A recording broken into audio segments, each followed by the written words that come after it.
I'm Clara, and I'm 28 years old. My husband just threw legal documents in my face and called me trash in front of his entire family. I smiled and signed every single paper. The next day, his lawyer called him screaming about what he'd just done. But let me back up and tell you how I got here. Where are you watching from today? Drop your location in the comments below and hit that like and subscribe button if you've ever felt completely betrayed by the people who were supposed to love you. You'll definitely want to stick around for what happened next. 3 hours ago, I was sitting in my own living room, surrounded by David's family like some kind of intervention.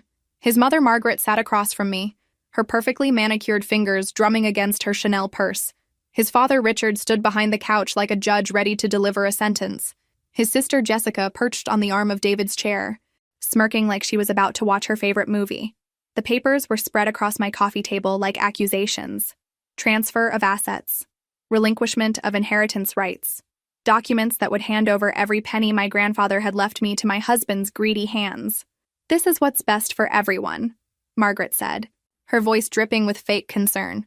"You're clearly not equipped to handle this kind of responsibility, Clara.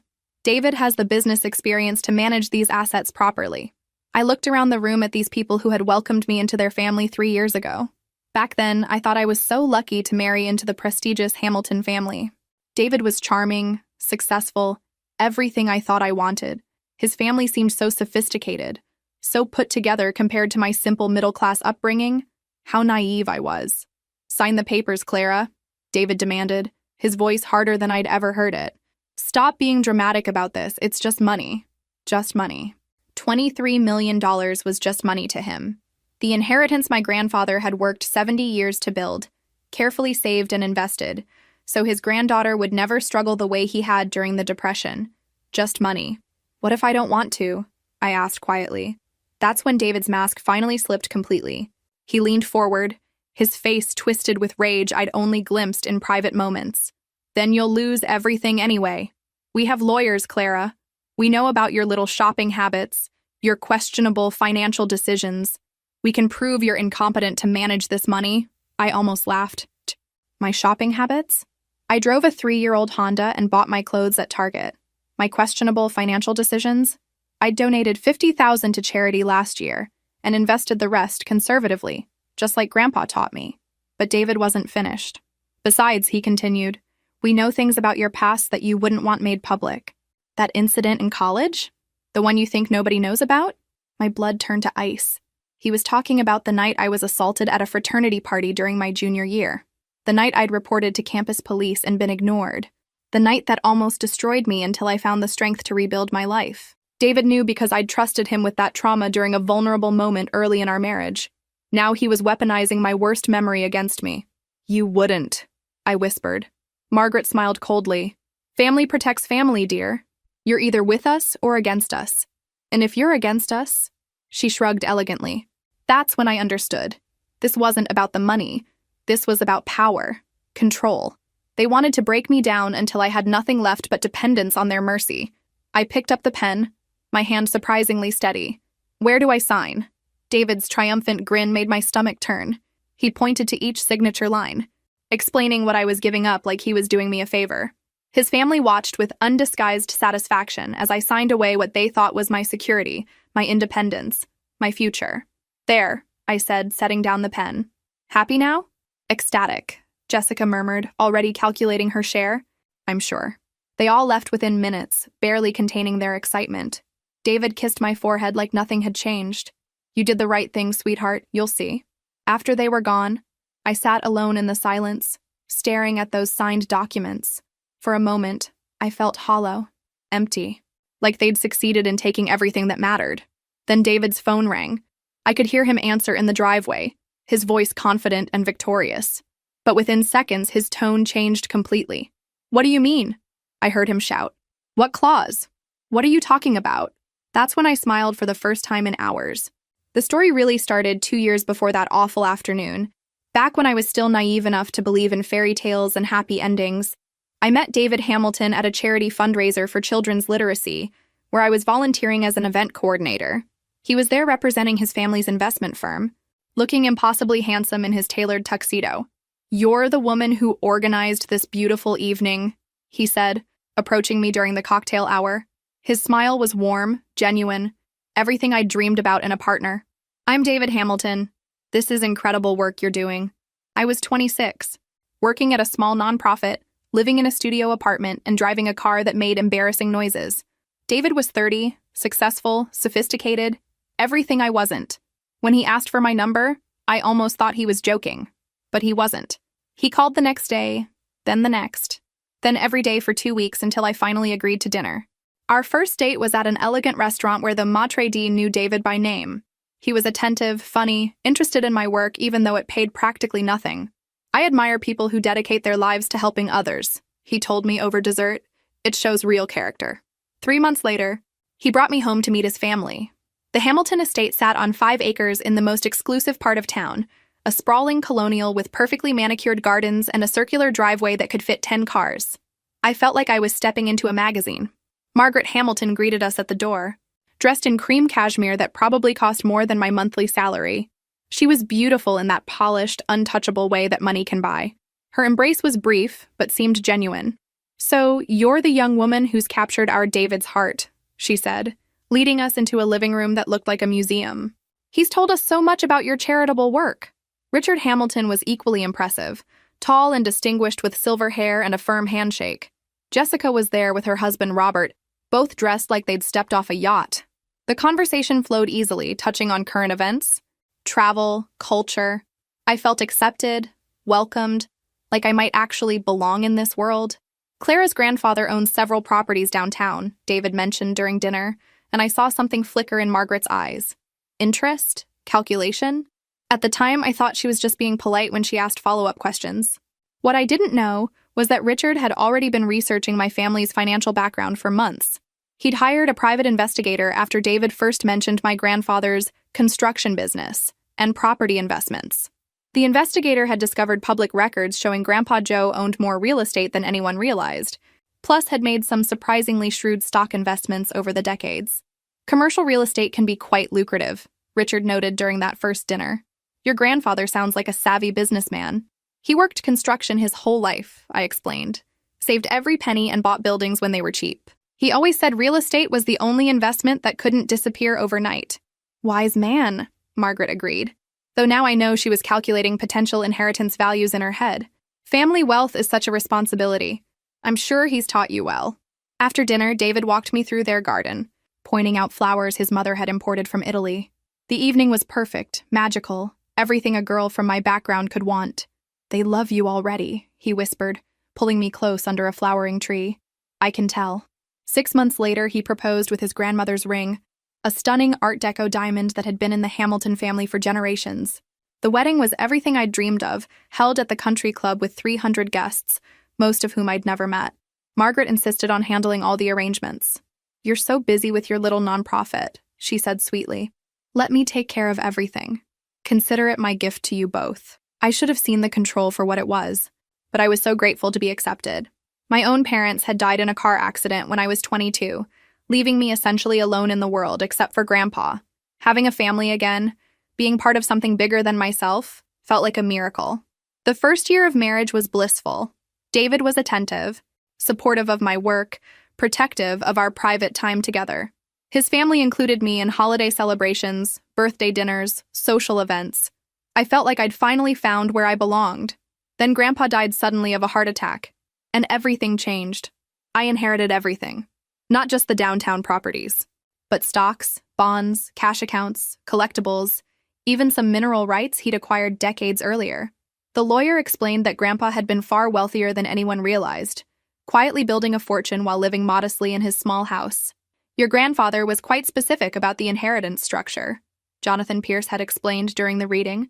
"Everything goes to you personally, with certain protections in place should anyone attempt to coerce you into relinquishing control." David seemed genuinely happy for me at first. "Your grandfather obviously loved you very much," he said, holding me while I cried. "He wanted to make sure you were taken care of." But something shifted in the family dynamic almost immediately. Conversations stopped when I entered rooms. Margaret would smile and ask about our assets and our financial planning. Jessica made comments about how nice it must be to never worry about money again. The pressure hadn't started yet, but I could feel the change in the air like the electricity before a storm. The pressure started slowly, so subtly that I almost didn't recognize it for what it was. About 6 months after Grandpa's death, David began bringing up financial topics during casual conversations. You know, honey, managing this kind of wealth requires expertise, he'd say while we were watching TV. Maybe we should consider consolidating everything under professional management. I have a financial advisor, I'd remind him. Mr. Pierce recommended someone excellent. But wouldn't it make more sense to use my family's firm? They've been managing the Hamilton assets for generations. They know what they're doing. When I expressed hesitation, he'd drop the subject, but it always came back up. During family dinners, Richard would casually mention market trends and investment strategies, speaking just over my head in financial jargon that made me feel stupid and uninformed. Of course, Clara wouldn't understand these complexities, Margaret would say with a patronizing smile. She's got such a good heart, but business isn't really her forte, is it? The comments grew more pointed over time. Jessica made jokes about my shopping addiction when I bought a new dress for a charity event. Margaret questioned my decision to donate money to my old nonprofit, suggesting that perhaps I should be more strategic with my giving. Wealthy families have obligations, she explained one afternoon over tea. We support the right causes, the ones that matter to people who matter. Your little literacy program is sweet, but it's not exactly making waves in the community. I began to feel guilty about every purchase, every decision, every dollar spent. They had a way of making everything seem frivolous or naive. When I wanted to set up a scholarship fund in Grandpa's name, David suggested we wait until we had a proper investment strategy in place. You don't want to waste his legacy on impulsive giving, he said reasonably. Let's be smart about this. The real manipulation began when they started questioning my mental state. If I forgot something minor, Margaret would exchange meaningful looks with David. If I seemed tired or stressed, Jessica would comment about how overwhelming it must be to handle so much responsibility. I worry about Clara sometimes, I overheard Margaret telling someone on the phone. All that money, and she's so young, so inexperienced. David's trying to help her, but she can be quite stubborn about accepting guidance. They planted seeds of doubt about my judgment, my capabilities, my right to make decisions about my own inheritance. Every conversation felt like a test I was failing. Every choice I made seemed to confirm their assessment of my inadequacy. The turning point came when I discovered David had been going through my personal papers. I found him in my home office one evening, my financial statements spread across the desk.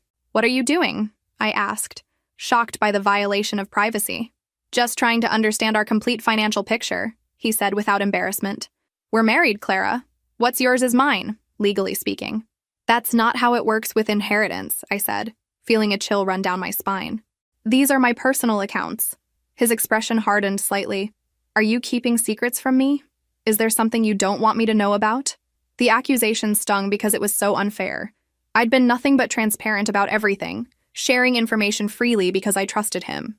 But somehow, he was making my discomfort about his snooping seem like evidence of my deception. I just think there are boundaries, even in marriage, I said carefully. Boundaries, he repeated, like the word tasted bitter. Between husband and wife? That's interesting, Clara. What happened to, for better or worse? For richer or poorer? Or does that only apply when I'm the one with less money? That night was the first time David made me feel like my inheritance was somehow damaging our marriage, like my financial security was threatening his masculine pride. He slept in the guest room, claiming he needed space to think about our trust issues. I lay awake wondering how protecting my grandfather's legacy had somehow become a betrayal of my husband. The next morning, Margaret called to invite me to lunch. Just us girls, she said brightly. I think we need to have a heart-to-heart about some things.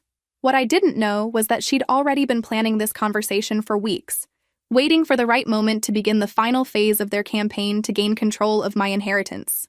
Have you ever been in a situation where people you trusted started making you doubt your own judgment? Share your experiences in the comments below, because what Margaret told me that afternoon changed everything I thought I knew about my marriage and my place in the Hamilton family. Margaret chose the restaurant. Of course. Le Bernardin, the kind of place where waiters knew your preferences before you sat down, and discretion was purchased along with overpriced wine. She arrived first, already seated at a corner table that offered privacy and a perfect view of the entire dining room. Darling, she said, air kissing my cheeks like we were old friends instead of increasingly tense family members. You look tired? Are you sleeping well? The concern felt genuine, which made what followed even more devastating. We ordered salads neither of us would eat and wine that Margaret consumed while I barely touched. I wanted to speak with you privately because I care about you, she began, her manicured fingers wrapped around her wine glass. David is my son, but you've become like a daughter to me these past few years. I smiled, genuinely touched by what seemed like affection. That's why this conversation is so difficult, she continued, her voice dropping to a conspiratorial whisper. I'm worried about what this money is doing to you, to your marriage, to our family. What do you mean? I asked, though I was beginning to understand. Margaret sighed dramatically. Money changes people, Clara. Even good people, even people we love. I've watched you become more distant, more suspicious. David tells me you've been secretive about your finances, excluding him from decisions that affect your shared future. I haven't been secretive, I protested. I've just been careful. Careful of what? Your own husband? Margaret's eyebrows rose in perfectly feigned surprise. Clara, dear, that's exactly what I'm talking about. This inheritance has made you paranoid, distrustful. You're creating problems where none exist. She leaned forward, her expression earnest. David loves you desperately. He's trying to help, to protect you from making mistakes that could cost you everything. But instead of appreciating his expertise, you're treating him like an enemy. The words stung because they contained just enough truth to seem reasonable. I had been more cautious, more protective of my financial independence. But was that really such a terrible thing? Think about it logically, Margaret continued. David has a Harvard MBA and 15 years of investment experience. You have a liberal arts degree and worked for a nonprofit that barely kept its doors open. Who is better qualified to manage significant assets? It's not about qualifications, I said weakly. It's about autonomy. Margaret actually laughed. A sound like crystal breaking. Autonomy? In a marriage? Clara, that's the most selfish thing I've ever heard. Marriage is about partnership, about making decisions together for the good of the family. She signaled for another glass of wine, letting her words sink in while I processed the guilt she was systematically layering onto my shoulders. There's something else, she said quietly. Something David didn't want me to tell you, but I think you need to know. My stomach tightened with dread. People are talking, she whispered. At the country club, at social events. They're saying things about your behavior since the inheritance, about how you've changed, become cold and calculating. Some are wondering if you married David for his family connections, knowing you were about to come into money. That's ridiculous, I gasped. I had no idea about the inheritance when we got married. Of course not, Margaret soothed. I know that. David knows that. But appearances matter, darling. And right now, you appear to be a gold digger who got lucky and is now cutting her husband out of the financial success she brought to the marriage. The manipulation was masterful.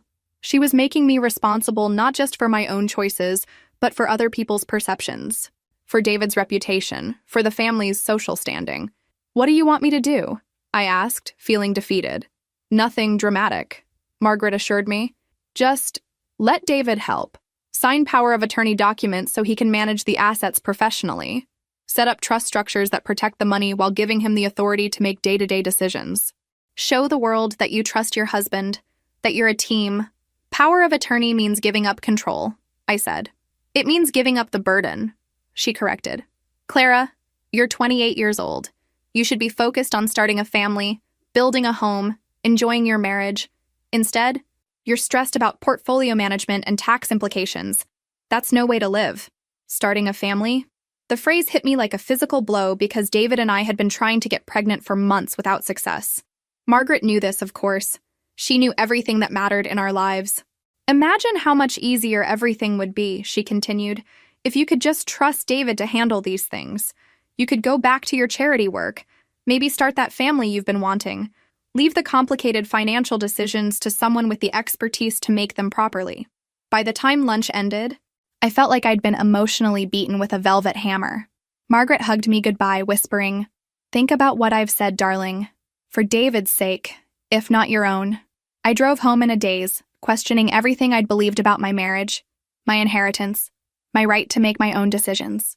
When David found me crying in our bedroom, he held me tenderly, asking what was wrong. "Your mother thinks I should give you power of attorney," I admitted through tears. "Only if that's what you want," he said softly. "I'd never pressure you about something so important." But the pressure was already there, built into every conversation, every family gathering, every interaction with the people I'd trusted to love me unconditionally. I was drowning in their expectations, and they were the only ones offering to throw me a rope. That night, David made love to me with a tenderness I hadn't felt in months. whispering promises about our future together, about the children we'd have, about growing old together in the Hamilton family legacy. I almost signed the papers the next morning. Almost. I would have signed those power of attorney documents if not for a conversation that changed everything. It happened 3 days after my lunch with Margaret, during what should have been a routine appointment with my grandfather's lawyer, Jonathan Pierce. "Mrs. Hamilton," he said after we'd finished reviewing some estate paperwork, "I hope you don't mind me asking, but is anyone pressuring you about your inheritance?" The question caught me off guard. "Why do you ask?" "Your grandfather left very specific instructions with me. He was concerned about certain possibilities. He wanted me to monitor for any signs that someone might try to coerce you into signing away control of your assets." I stared at him, suddenly alert. "What kind of instructions?" Mr. Pierce pulled out a thick file I'd never seen before. "Your grandfather was a very careful man, Mrs. Hamilton. When he learned about your engagement to David Hamilton, he did some research into the family's financial situation." "What kind of research?" "The kind that revealed the Hamilton investment group was heavily leveraged and facing significant losses from bad investments. The kind that showed your husband's family was in desperate need of capital infusion." The room felt like it was spinning. "He knew about their financial problems?" "More than that. He anticipated that they might approach you about your inheritance. That's why he built certain protections into your inheritance structure." Mr. Pierce opened the file and showed me documents I'd never seen before. Financial reports on the Hamilton family business, credit histories showing mounting debts, and most shocking of all, a private investigator's report detailing their extravagant lifestyle funded by increasingly risky investments. "Your grandfather hired investigators?" I asked, stunned. "He wanted to make sure you had all the information you needed to protect yourself. He also discovered some other troubling information about your husband." My hands trembled as Mr. Pierce handed me a manila envelope. Inside were photographs of David with another woman, taken at various locations over the past several months. Hotel receipts, restaurant bills, phone records showing hundreds of calls and texts. "Her name is Amanda Richardson," Mr. Pierce said quietly. "She works at the Hamilton family firm. The relationship has been ongoing for approximately 7 months. 7 months. While I'd been struggling with infertility treatments and blaming myself for our inability to conceive, David had been having an affair with a co-worker. There's more," Mr. Pierce continued. "Your grandfather suspected that if financial pressure didn't work, the family might attempt more direct coercion. He left specific instructions about what to do if you ever felt threatened or manipulated." He handed me another document, this one bearing my grandfather's seal and signature. "If anyone attempts to pressure you into signing away control of your inheritance through threats, manipulation, or false pretenses, this document authorizes immediate legal action. It also voids any spousal property rights and triggers a clause in your prenuptial agreement that protects your assets from any claims." "We didn't have a prenuptial agreement," I said, confused. "Actually, you did. Your grandfather insisted on it before the wedding. David signed it as a condition of receiving a substantial wedding gift from your grandfather. The agreement includes specific provisions about infidelity and financial coercion that would void any claims to your inheritance."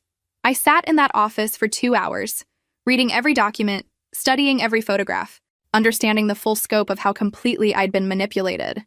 The evidence was overwhelming and devastating. But what struck me most was my grandfather's foresight. Even facing his own mortality, he'd been protecting me from dangers I couldn't have imagined. "What should I do?" I asked finally. "That's entirely up to you, Mrs. Hamilton. But I would suggest you be very careful about signing any documents related to your inheritance. And if you do decide to sign anything, make sure you understand exactly what you're agreeing to." When I drove home that evening, I felt like I was seeing my marriage and my in-laws with completely new eyes. Every conversation, every suggestion, every family gathering had been calculated to move me toward this moment when I'd willingly hand over control of my inheritance. David was waiting anxiously when I got home, still pushing for me to sign the power of attorney papers. "Did you have time to think about what we discussed?" he asked, his voice carefully neutral. I looked at my husband, this man I'd thought I knew, and saw a stranger wearing a familiar face. "Yes," I said quietly. "I've thought about it a lot. And I think we should call your family together. If I'm going to sign away control of my inheritance, everyone should be there to witness it. Make it official." David's smile was triumphant and predatory. "That's my girl. I knew you'd make the right choice." That night, while David slept peacefully next to me, probably dreaming about his family's financial salvation, I lay awake planning exactly how I was going to use their own greed against them. The family meeting was scheduled for Sunday afternoon at our house. I spent the week preparing meticulously, playing the part of the compliant wife who had finally seen reason. David was practically glowing with anticipation, treating me with a tenderness that would have been touching if I hadn't known it was completely fake. "You're doing the right thing, sweetheart," he kept saying. "You'll see how much easier everything becomes once the professionals are handling the complicated stuff." Margaret called daily to check on the arrangements, making suggestions about catering and flowers as if we were planning a celebration, rather than what she thought would be my financial surrender. "I'm so proud of you for putting family first," she gushed during one call. "David was so worried about the stress this was putting on you. I played my role perfectly, expressing relief about giving up the burden of managing my inheritance and excitement about focusing on more important things like starting a family. The performance made me sick, but it was necessary for what I had planned. On Saturday, I made one final visit to Mr. Pierce's office. He had prepared additional documentation that would ensure everything was legally airtight, including a detailed recording device that would capture everything said during the meeting. "Are you sure you want to do this, Mrs. Hamilton?"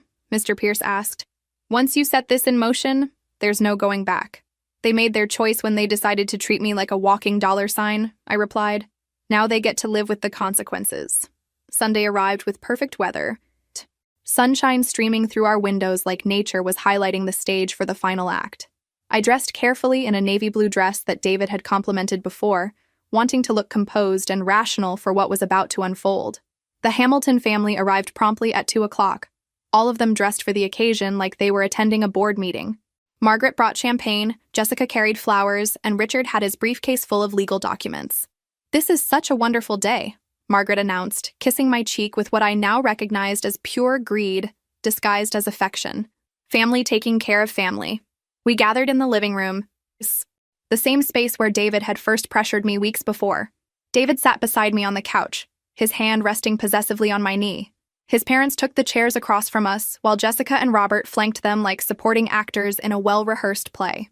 "Before we begin," Richard said, opening his briefcase, "I want to express how proud we are of Clara for making this mature decision. Managing significant wealth is a tremendous responsibility, and recognizing when you need help is a sign of wisdom, not weakness." "Absolutely," Margaret agreed. "And Clara, darling, you should know that we've already been in touch with our wealth management team.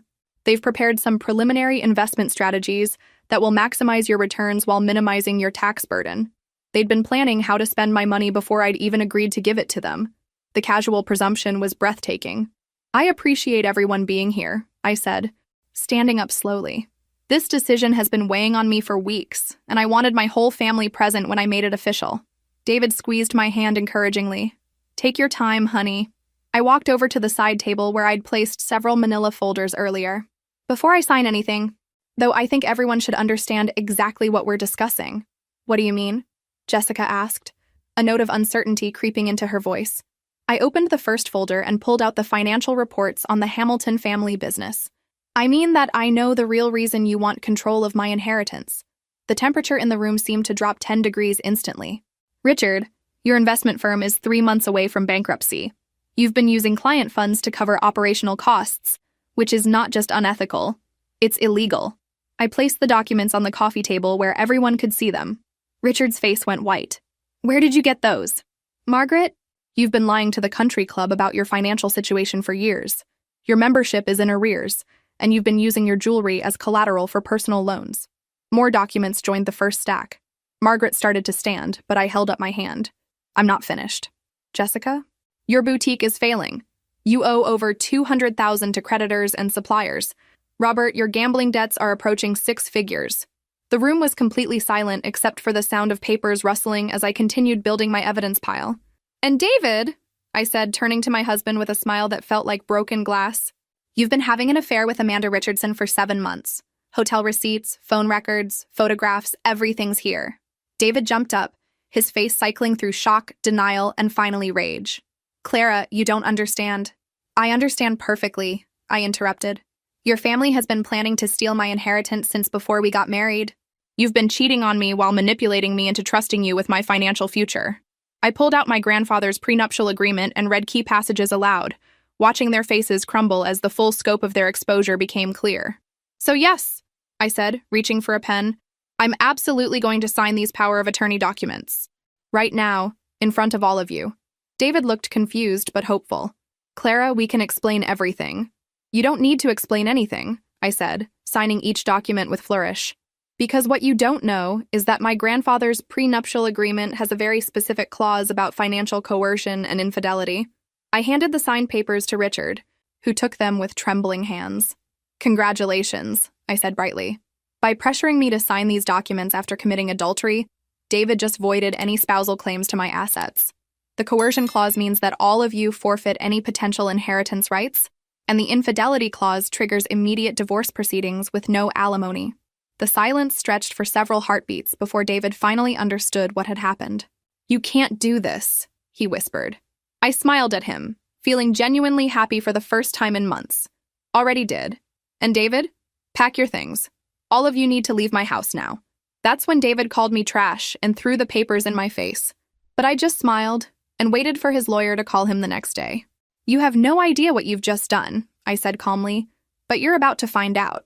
David's lawyer called him at 8:30 the next morning, and I could hear every word from the kitchen where I was calmly eating breakfast and listening to my husband's world collapse over the phone. David, what the hell did you do yesterday? Bradley Morrison's voice was loud enough to carry across the room. I just reviewed the documents you had Clara sign, and you've triggered every protection clause in her prenuptial agreement.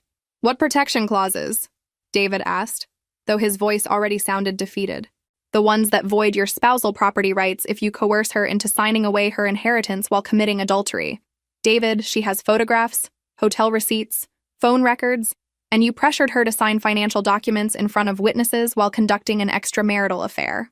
I sipped my coffee and watched David's face cycle through confusion, realization, and finally despair. There has to be something we can do, he said desperately. Like what? Challenge a prenuptial agreement you signed voluntarily? Contest evidence that's been professionally documented? David, you've lost any legal claim to her assets, and the adultery clause means no alimony in the divorce. I didn't know about any clauses.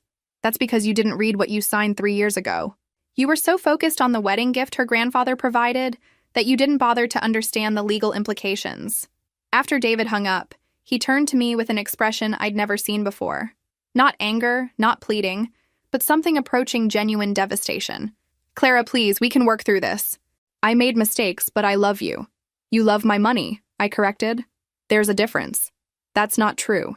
Yes, the financial situation got complicated, but my feelings for you are real.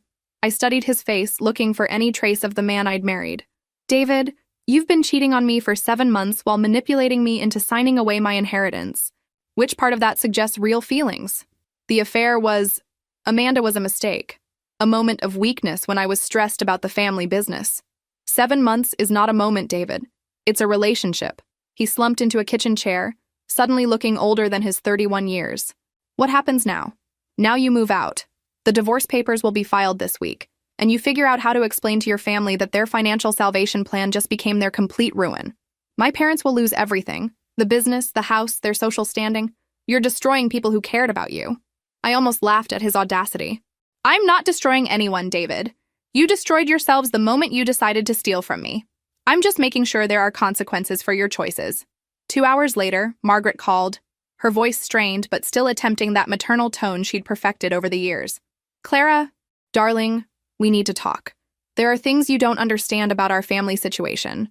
I understand perfectly, I replied. You're broke, desperate, and got caught trying to steal from your son's wife. It's not that simple. The business troubles are temporary. We just needed some liquidity to get through a rough patch. $23 million is quite a rough patch. Clara, please. David loves you. This whole thing got out of hand, but it started from a place of wanting to protect you. Even caught red-handed, she was still trying to manipulate me. Margaret, do you remember when we first met? You asked about my family background, seemed so interested in Grandpa's investment philosophy.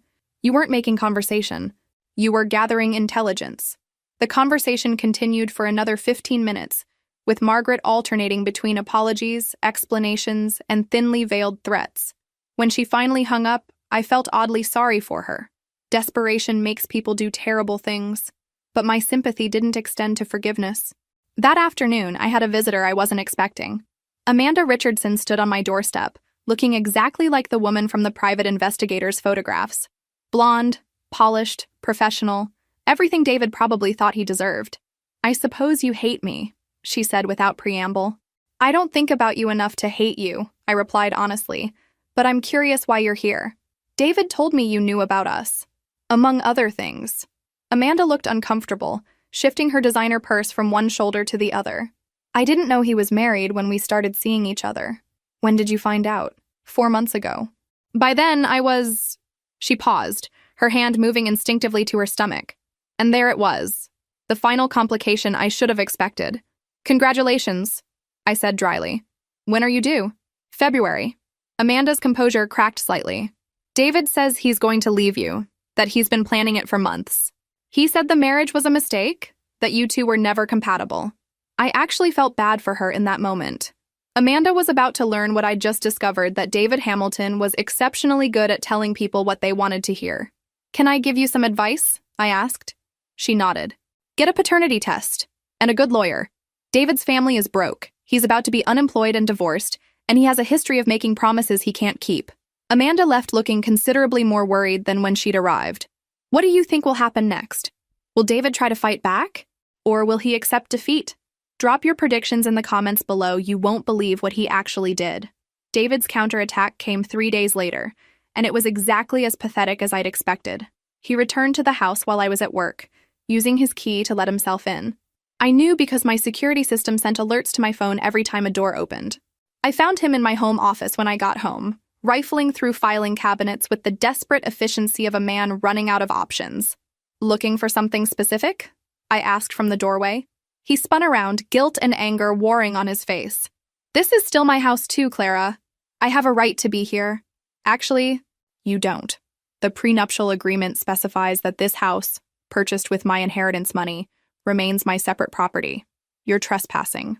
Our marriage isn't over yet. I still have rights. I walked over to my desk and calmly pulled out a legal document. These are divorce papers. I filed them this morning. You have 30 days to respond, and given the evidence of adultery and financial coercion, I doubt any lawyer will advise you to contest them. David's face went white as he scanned the papers. You can't divorce me for trying to help you manage your money. I can divorce you for adultery, which I have documented proof of. The financial manipulation is just additional evidence of bad faith in our marriage. Clara, please. I made mistakes, but I love you. We can work through this. The desperation in his voice was almost convincing. Almost. With therapy? Marriage counseling? Are you going to tell Amanda Richardson that our marriage is worth saving? His jaw tightened. Amanda is a complication, not a relationship. A complication who's carrying your child. We don't know for sure it's mine. I stared at him, genuinely amazed by his capacity for self-deception. David, do you hear yourself right now? You're standing in my office, having broken into my house after months of lying and cheating, trying to convince me that your pregnant mistress is just a complication. I know how it sounds, but I want to save our marriage. I want us to work. Why? Because you love me, or because you need my money? David was quiet for a long moment, and I could see the calculation happening behind his eyes. Both, he said finally. I won't pretend the financial security isn't important, but my feelings for you are real. Your feelings for my bank account are real, I corrected. Your feelings for me were always conditional on what I could provide for you and your family. That's not fair. What's not fair is spending 7 months lying to me while planning to steal my inheritance. David sank into my desk chair, suddenly looking defeated. So what now? You destroy my family's business? You ruin my reputation? You take everything and leave me with nothing? I don't have to take anything, David. You've already lost everything that mattered. The question is what you're going to do about Amanda and your child. What do you mean? I mean, she came to see me yesterday. She's pregnant, scared, and starting to realize that you're not the man she thought you were. What are you going to do about that? David was quiet for several minutes. I don't know, he admitted finally. Well, you'd better figure it out quickly, because unlike me, she doesn't have a prenuptial agreement protecting her from your family's financial problems. After he left, I called a locksmith to change all the locks, then poured myself a glass of wine and sat in my kitchen, marveling at how quiet the house felt. Not empty, peaceful. For the first time in months, I wasn't waiting for the other shoe to drop. My phone rang around 9 o'clock. Richard Hamilton's name appeared on the screen, and curiosity won over common sense. Clara, this is David's father. I think it's time you and I had a frank conversation. I'm listening. You've made your point. You caught us in a difficult situation and you've extracted your revenge. But continuing this path won't benefit anyone. I'm not seeking revenge. Richard, I'm protecting myself from people who tried to defraud me. We never intended to defraud you. We intended to help you manage assets you're not qualified to handle. Even now, even caught red-handed, he couldn't admit the truth. The Hamilton family's capacity for self-deception was truly remarkable. Richard, I said, your son is having a baby with another woman while trying to convince me our marriage is worth saving. Your family spent months manipulating me with fake affection. You personally researched my family's finances before David even proposed. What part of this sounds like help to you? We're facing bankruptcy because of your actions. You're facing bankruptcy because of your poor business decisions and fraudulent accounting practices. I'm just refusing to be your solution. The conversation continued for 20 minutes, with Richard alternating between threats and pleading. When he finally hung up, I realized something important. They still didn't understand what they'd done wrong. They saw themselves as entitled to my money, deserving of my trust, victims of my unreasonable expectations. Even facing financial ruin, they couldn't acknowledge the fundamental dishonesty of their actions. 3 days later, Amanda called with news I'd been expecting. David's gone, she said, her voice hollow. He packed his car and left town yesterday. His lawyer says he doesn't know where David went. I'm sorry, Amanda. His parents are saying the baby isn't his. They're claiming he never admitted paternity. I closed my eyes, feeling tired. David had done exactly what I'd predicted when his life fell apart. He'd simply disappeared to start over somewhere else, leaving everyone else to deal with the mess. What are you going to do? I asked. I don't know. My lawyer says if David doesn't come back voluntarily, they can issue warrants for child support, but that only works if they can find him. Amanda, you and your baby deserve better than this. I know, she whispered. I just wish I'd figured it out sooner. After we hung up, I sat in my quiet house, thinking about patterns and consequences. David would reinvent himself somewhere else with people who didn't know his history. His family would blame everyone but themselves for their problems and continue looking for new marks to exploit. And I would continue rebuilding my life, one decision at a time, guided by the wisdom that some people see you only as what you can give them, rather than who you really are. 6 months later, the divorce was finalized without drama. David never responded to the papers, never hired a lawyer, never came back to contest anything. His signature appeared on the final documents via overnight mail from a law office in Phoenix, suggesting he'd found somewhere warm to restart his life. I felt nothing when I signed the final papers, not sadness, not anger, not even relief, just closure.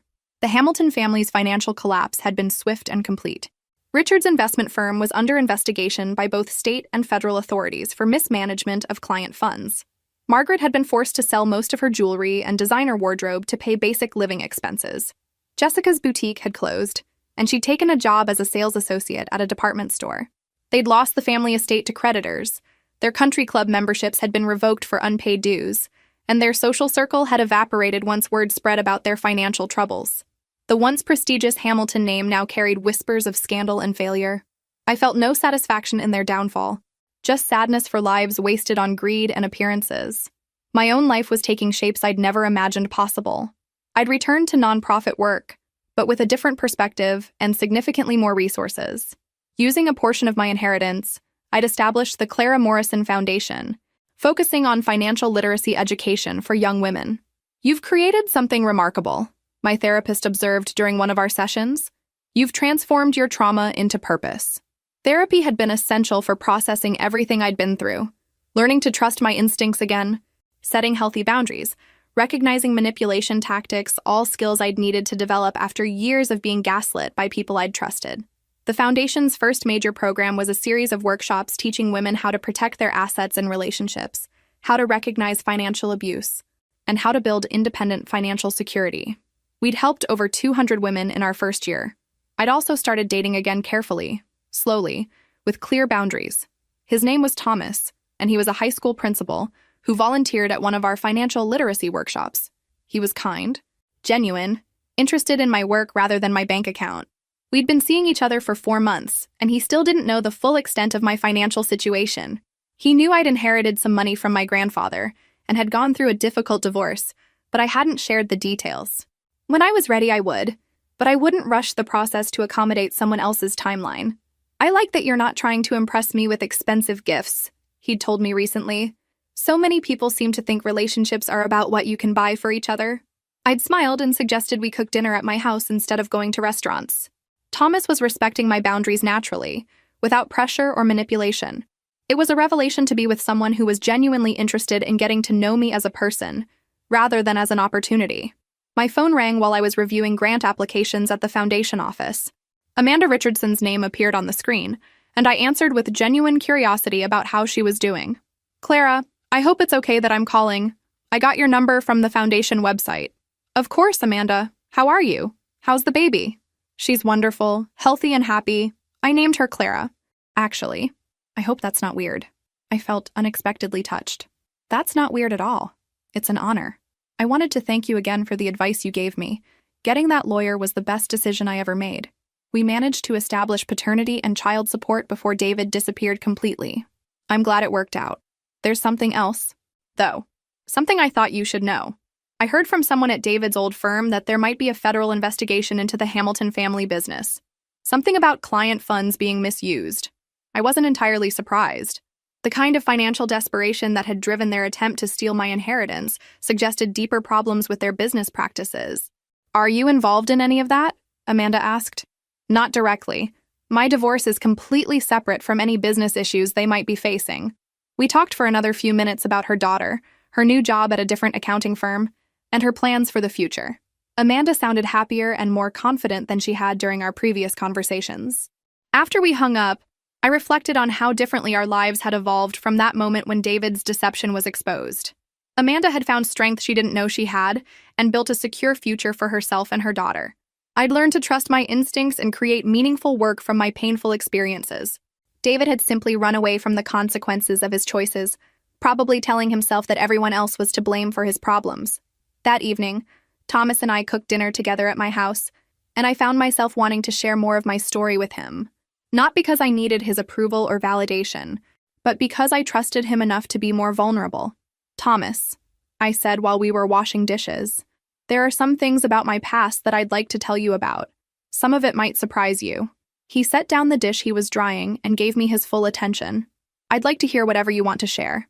For the first time in years, I was looking forward to being completely honest with someone about my experiences. Not because I needed their understanding, but because I wanted to share my authentic self with someone who'd earned that trust. "It's a long story," I warned him. "I have time," he said simply. And for the first time since my grandfather died, I felt truly ready to trust someone with the whole truth about who I was and what I'd survived. I told Thomas everything that night about David, about the Hamilton family, about the inheritance and the betrayal and the manipulation. I showed him some of the legal documents, the evidence my grandfather had compiled, even some of the newspaper clippings about the Hamilton family's financial troubles. Thomas listened without judgment, asked thoughtful questions, and never once suggested that I should have handled things differently. "Your grandfather sounds like he was an amazing man," he said when I finished the story. "He was. He protected me even after he was gone. And you protected yourself. That's what impresses me most about this story. You trusted your instincts and fought back when people tried to use you." 3 months later, our quiet dinner was interrupted by a phone call that brought my past crashing back into the present. "Mrs. Hamilton, this is Agent Sarah Chen with the FBI's Financial Crimes Division. I apologize for calling so late, but we need to discuss some urgent matters regarding your former husband's family business." I felt Thomas's hand squeeze mine reassuringly as I answered. "What can I help you with?" "Agent Chen, we'd like to ask you some questions about Hamilton Investment Group. Are you available to meet tomorrow morning?" The FBI office was exactly what you'd expect: fluorescent lights, bland furniture, and agents who looked like they'd stepped out of a procedural drama. Agent Chen and her partner, Agent Rodriguez, led me into a conference room with files stacked 3 feet high. "Mrs. Hamilton," Agent Chen began, "how familiar are you with your former husband's family business operations?" "Not very. David kept me out of business discussions, and I was never involved in the firm in any capacity." "Were you aware that Hamilton Investment Group has been under federal investigation for securities fraud?" I nearly choked on my coffee. "Securities fraud? For the past 2 years, we've been investigating allegations that the firm was running a Ponzi scheme, using new investor funds to pay returns to existing clients while siphoning money for personal expenses." Agent Rodriguez leaned forward. "The scope is significant. Over $60 million in fraudulent transactions, affecting nearly 300 investors. Your name appears on several corporate documents as a potential guarantor for business loans," Agent Chen explained, showing me photocopies. Did you ever sign authorization for your assets to be used as collateral? I studied the documents carefully. The signatures looked close to mine. But something was off about the letter formation. These are forged, I said immediately. I never signed these documents. We suspected as much based on the timeline and your divorce records, but we needed your confirmation. Over the next 3 hours, the agents explained the full scope of the Hamilton family's criminal enterprise.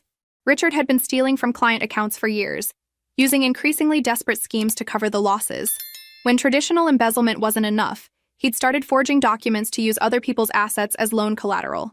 My inheritance had been their ultimate salvation plan, $23 million to pay back stolen funds and restart their operation with legitimate capital. When I'd refused to cooperate, Richard had resorted to forgery. The family is looking at significant federal charges, Agent Chen explained.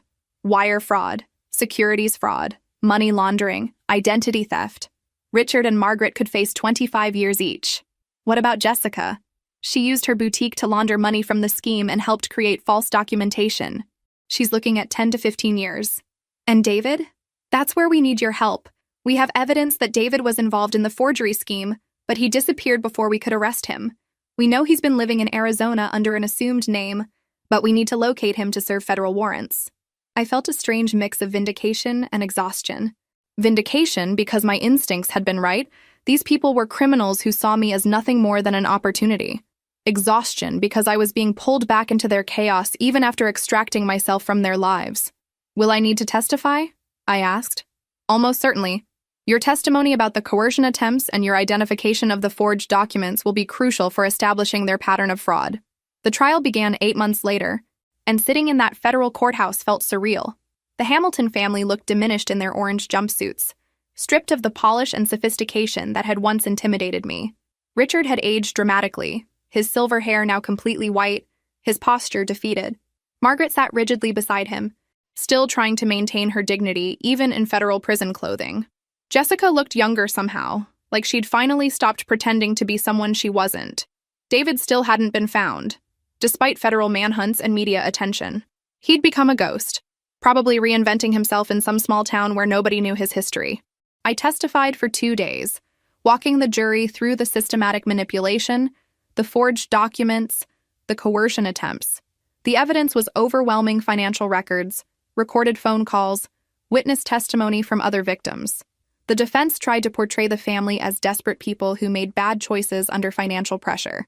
But the prosecution had documented years of deliberate fraud that went far beyond desperation. The verdict came back after 6 hours of deliberation. Guilty on all counts. Richard received 22 years. Margaret got 15 years and ordered to pay restitution to victims. Jessica received 8 years in community service. Walking out of that courthouse into bright spring sunshine, I felt like I was finally closing the last chapter of the Hamilton family saga. They would spend the next decades in federal prison, and their victims would receive some compensation from seized assets. But more importantly, I'd learned that my worth wasn't determined by other people's approval or greed. I'd discovered strength I didn't know I had, and built something meaningful from the wreckage of my marriage. That evening, Thomas met me at my house with takeout from my favorite restaurant and a bottle of wine. "How do you feel?" he asked as we sat in my kitchen. "Free," I said simply. Finally. Completely free. 2 years after the trial, I was standing in the community center that housed our foundation's newest program when my assistant handed me a phone message that made my blood run cold. "Mrs. Morrison, there's a David Hamilton calling for you, says it's urgent." David, after 3 years of hiding, of federal manhunts and assumed identities, he was calling me directly. I took the call in my private office, my hands surprisingly steady as I dialed the number. "Clara." His voice was older, wearier, stripped of the charm that had once captivated me. "Thank you for calling back. Where are you?" "David? That doesn't matter. I'm calling because I saw the news about the foundation, about the work you're doing. And I wanted to apologize for everything, for the lies, the manipulation, the affair, for what my family put you through." I sat back in my chair, processing this conversation I'd never expected to have. "Why now, David? Why after all this time?" "Because I'm dying." The words hit me like a physical blow. Whatever I'd expected, it wasn't this. "I have pancreatic cancer," he continued. "Stage 4, maybe 3 months left if I'm lucky." "David, I'm sorry. I wouldn't wish that on anyone." "I know you wouldn't. That's why I had to call." You deserved better than what I gave you, Clara. You deserved honesty, respect, genuine love. Instead, I gave you lies and manipulation. I found myself crying, not from sadness, but from a complex mixture of grief for what might have been and relief that this conversation was finally happening. Why did you do it? I asked. Why couldn't you just love me for who I was? Because I didn't know who I was, he said quietly. I'd spent so long being what my family expected, what society expected, that I lost track of my own values. When I met you, you were so genuine, so authentic, and instead of learning from that, I tried to change you into someone who fit my family's expectations. And Amanda? Amanda was my attempt to feel in control of something when everything else was falling apart. It wasn't fair to her, and it certainly wasn't fair to you. We talked for over an hour, and for the first time in our relationship, David was completely honest with me. He told me about the pressure from his parents to find a wealthy wife, about his own insecurities and need for approval, about how the affair had started as an ego boost and spiraled into something he couldn't control. I want you to know that I've been following your work with the foundation, he said near the end of our conversation. You've helped so many women avoid what I put you through. That's something to be proud of. Thank you. Clara, can I ask you something? Are you happy? Really happy? I thought about Thomas, about the life we'd built together, about the foundation and the women we'd helped, about the peace I'd found in my own authentic self. Yes, I said honestly. I am. Good. You deserve that. David died 6 weeks later. Amanda called to tell me, her voice steady but sad. He came back east in his final weeks, she explained. He wanted to meet his daughter before he died, and he wanted to make sure she'd be taken care of. How is little Clara? She's wonderful. 3 years old and full of energy. David set up a trust fund for her education before he died. Not much, but enough to help. And you? I'm engaged. To a man who knew my whole story before he proposed, who loves Clara like she's his own daughter. We're getting married next month. After we hung up, I sat in my office thinking about second chances and the different paths our lives had taken. David had spent his final months trying to make amends for his failures. Amanda had found genuine love with someone who accepted her completely. I'd built a life based on my own values and found partnership with someone who respected my journey. That evening, I told Thomas about David's death and our final conversation. How do you feel about all of it? He asked, holding my hand across our kitchen table. Sad for the time we wasted, grateful for the lessons I learned, and peaceful about the life I've built since. Any regrets? I considered the question carefully. I regret the pain everyone went through, but I don't regret standing up for myself or protecting my inheritance. Those choices led me to the work I'm doing now, to this life with you. Thomas squeezed my hand. Your grandfather would be proud. I think he would be. 6 months later, Thomas proposed with a ring he'd designed himself simple. Elegant, nothing like the ostentatious diamond from David's family collection. When he asked me to marry him, he also asked if I'd be comfortable with a prenuptial agreement. Not because I don't trust you, he explained, but because I want you to always feel secure in your independence. I said yes to both the marriage and the prenup, understanding finally that real love seeks to protect rather than possess. Our wedding was small, attended by people who genuinely cared about both of us rather than what we represented or what they could gain from knowing us. Amanda and her new husband came, along with little Clara, who charmed everyone with her bright smile and boundless energy. Standing at the altar with Thomas, I thought about the journey that had brought me to this moment. The betrayal that had nearly destroyed me had ultimately shown me my own strength. The people who'd tried to use me had taught me to value authenticity over appearances.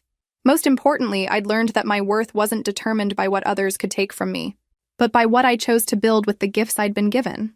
5 years later, I stood in the newest location of our foundation, watching women learn skills that would protect them from the kind of manipulation I'd experienced. The program had grown beyond anything I'd initially imagined. 12 cities. Thousands of women served, partnerships with law schools and financial institutions. Mrs. Morrison, one of our program coordinators, approached me. The documentary crew is ready for your interview. The documentary about financial abuse in relationships was airing next month, and they'd wanted to include my story as an example of someone who'd successfully fought back against systematic manipulation. Sitting in front of the cameras, I reflected on how much had changed since that awful Sunday afternoon when I'd signed those papers in my living room. What would you tell someone who's in a similar situation to what you experienced? The interviewer asked. Trust your instincts, I said without hesitation. When people you're supposed to trust start making you doubt your own judgment, that's a red flag. When financial decisions become about power and control rather than partnership, that's abuse. What about forgiveness? Do you forgive the people who tried to defraud you? I thought about David's final phone call, about the Hamilton family in their prison uniforms, about the waste of human potential that greed and desperation had created. Forgiveness is a process, not an event, I said finally. I don't carry anger anymore, but I also don't pretend that what they did was acceptable. Some actions have consequences that can't be undone by apologies. Any final advice for our viewers? Your worth isn't determined by what others can take from you. It's determined by what you choose to build with the gifts you've been given. After the interview, I drove home to the house Thomas and I had bought together, a smaller place than my first home, but filled with genuine warmth and shared memories. Our daughter was playing in the backyard, her laughter carrying through the open windows. At 35, I was a different person than the naive young woman who'd married David Hamilton. I was stronger, wiser, more careful with my trust, but also more generous with my love for people who'd earned it. The inheritance my grandfather left me had been about more than money. It had been about the foundation for building a life based on my own values, my own choices, my own definition of success. Thomas found me in the kitchen preparing dinner and wrapped his arms around me from behind. "Good day?" he asked. "Perfect day," I replied, leaning back against him and watching our daughter through the window. "The foundation board called while you were out. They want to expand the program to international locations. What do you think?" "I think your grandfather would be amazed by what you've built." I thought about Grandpa Joe, about his foresight in protecting me from dangers I couldn't have imagined, about his faith in my ability to use his gift wisely. "He gave me more than money," I said quietly. "He gave me the tools to protect myself and the resources to help others do the same." That evening, after our daughter was asleep and the dishes were done, Thomas and I sat on our back porch watching the sunset. My phone buzzed with a text from Amanda. "Clara's first day of kindergarten. She says she wants to help women when she grows up, just like her namesake." The photo showed a bright-eyed little girl with a backpack bigger than she was, grinning at the camera with David's smile but none of his calculating charm. "Look at that," Thomas said, seeing the photo over my shoulder. "The next generation of strong women." I smiled, thinking about the ripple effects of the choices we make. The children who grow up watching us stand up for ourselves or learning to accept less than we deserve. "She'll never have to wonder if she's worthy of respect," I said. That's something. If this story resonated with you, make sure to like and subscribe for more stories about turning betrayal into strength. And remember, sometimes the people who try to break you end up showing you exactly how unbreakable you really are. The inheritance my grandfather left me wasn't just money. It was the foundation for building a life based on my own values, my own choices, my own definition of success. It was the knowledge that my worth comes from within, not from what others think I can provide for them. And that inheritance is worth more than $23 million. It's worth everything. Some betrayals destroy us. Others reveal strength we never knew we had. The difference is in how we choose to respond when we discover who people really are behind their masks. I chose to build something better from the ashes of what they tried to burn down. And that choice changed everything.